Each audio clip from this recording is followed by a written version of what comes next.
For 70 years, predicting the weather has been a problem of brute force numerical physics.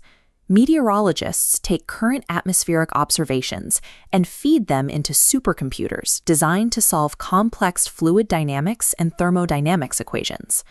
To generate a single medium-range ensemble forecast, traditional physics-based models require hours of continuous computation, executing over 100 quadrillion floating-point operations per second.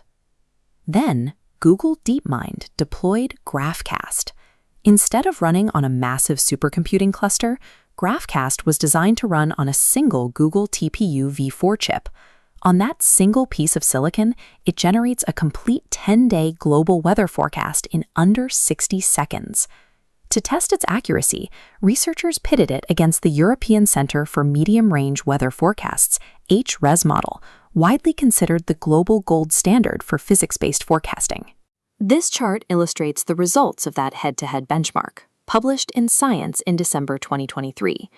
Across 1,380 distinct verification targets, GraphCast outperformed the traditional physics model 90% of the time.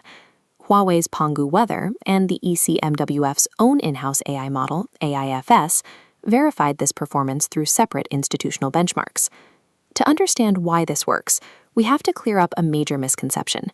These AI models are not physics engines. They do not contain a single hand-coded law of thermodynamics. They do not know that mass must be conserved. Instead, they rely entirely on pattern recognition. They map statistical relationships across decades of historical atmospheric data, learning how one weather state transitions into the next. Meteorology is experiencing a structural shift in computation. The heavy lifting has been moved away from deriving physics equations at the moment you need a forecast and front-loaded into pattern mapping during the training phase. Classical numerical weather prediction relies on a spatial grid. The atmosphere is divided into billions of specific points. At each one of these nodes, the system calculates changes in temperature, pressure, and wind using strict fluid dynamics equations. This process is rigid. To predict the weather on day 10, the model must calculate day 1, propagate those exact physical results to the neighboring nodes for day 2, and step forward sequentially. This creates a compounding problem known as chaos. Even microscopic errors in the initial observations multiply through these sequential time steps, causing long-range forecasts to rapidly degrade. AI bypasses this sequential friction entirely, and it does so using a massive repository known as the ERA5 dataset.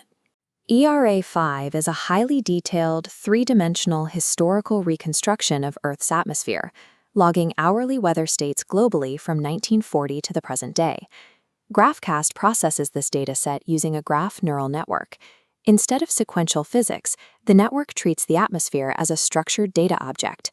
Data leaps across the globe via connected nodes, comparing current states with 6 hours ago, instantly outputting the future forecast. By treating the atmosphere as a spatial graph rather than a continuous fluid simulation, the AI sidesteps the computational friction of physics equations, eliminating the bottleneck. This architectural bypass creates a specific window where AI models demonstrate a significant advantage over numerical prediction, the 5 to 10-day medium range. In this window, the AI outperforms traditional models on large-scale upper atmospheric metrics, specifically geopotential height and upper-level wind flow.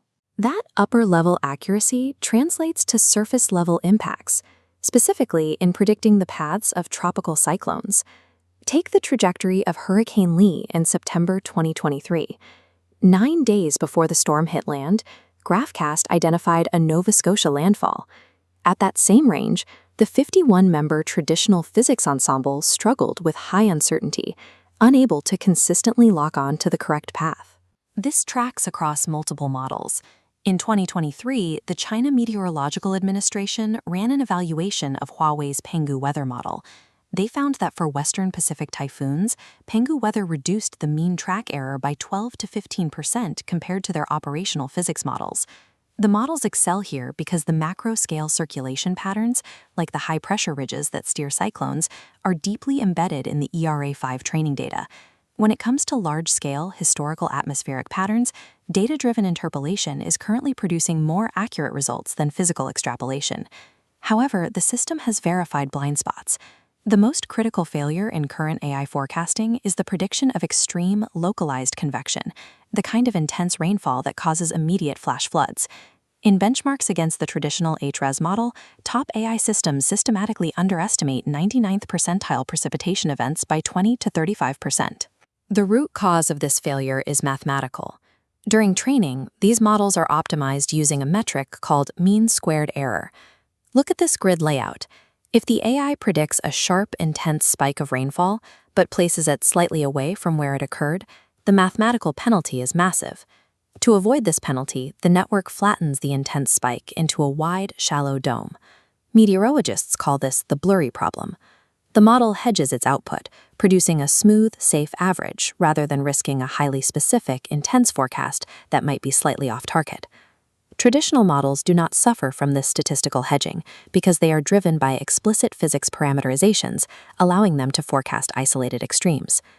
Developers are aware of the issue. New generative diffusion models, like GenCast, are being developed to generate probabilistic outputs to specifically combat this blurriness.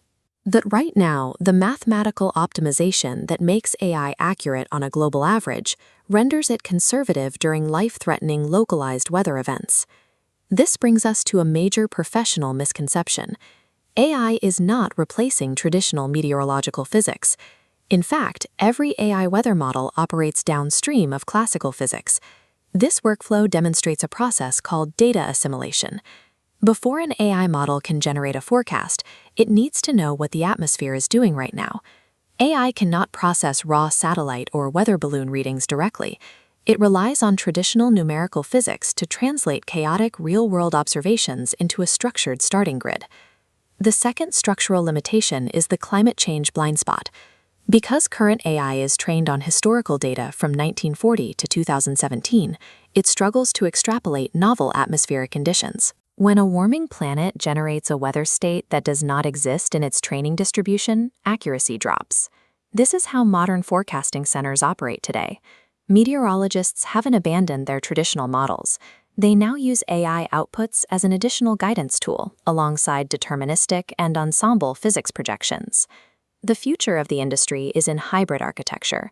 Institutions like the ECMWF are currently working to embed machine learning neural networks directly inside their physical dynamical cores.